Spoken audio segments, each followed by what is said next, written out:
I'm Blair. Welcome to A Geezer's Perspective, a series of poorly conceived, factually questionable rants from a guy who is not getting any younger. According to Mark Twain, the greatest general of all time was not Alexander the Great, George Hannibal, or the like, but Absalom Jones, a bricklayer from Boston. As Twain explained in one of his short stories, everybody knows that if Absalom Jones had had a chance, he would have shown the world some generalship that would have made all generalship before look like child's play. But he never got a chance. He tried heaps of times to enlist as a private, but he had lost both thumbs and a couple of front teeth, and the recruiting sergeant wouldn't pass him. I've always loved that story. Even tried to apply it to me. I was a good high school athlete in basketball and tennis, games I had played from the time I could walk. But I contend I could have been world class in cricket, perfectly suited to my skills, but I never had an opportunity to play it. Had I been born in the UK, I'd be a national hero. Okay, what's the point of all this? Well, there are several, I think. The first and most obvious is that talent, if not identified and applied, is wasted. It is why education is so important. One teacher can identify potential and change a child's life in ways that a parent may not be able to do. They share the same view of the world. They don't know what's out there any more than the child does. How would parents who don't know what a cello is recognize inherent genius in their child? Second, that talent is misapplied.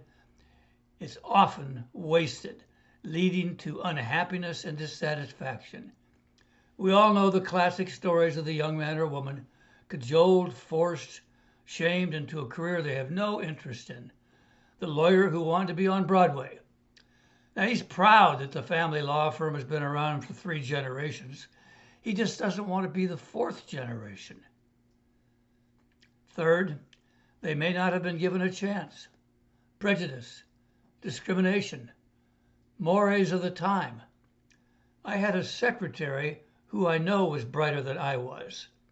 She knew it too, and bright enough to never let on that she knew. Third in a high school class of several hundred. The daughter of wonderful parents in the era where girls just didn't go to college. I did okay in school, but I would not have been 3rd in her class. Fourth, the heroes we venerate often don't justify their appearance. So what looks like the world's greatest general may not be. Fifth, they may have a flaw that makes them seem less worthy, that is simply not relevant to their aspirations. Stephen Hawking and Helen Keller are dramatic examples, but they exist at all levels. So, what do I conclude? That Gilbert and Sullivan's song, "Things Are Seldom What They Seem," is the answer. There may be greatness behind a lesser appearance, or the appearance may be all there is. We need to be wary, look hard, go by the obvious.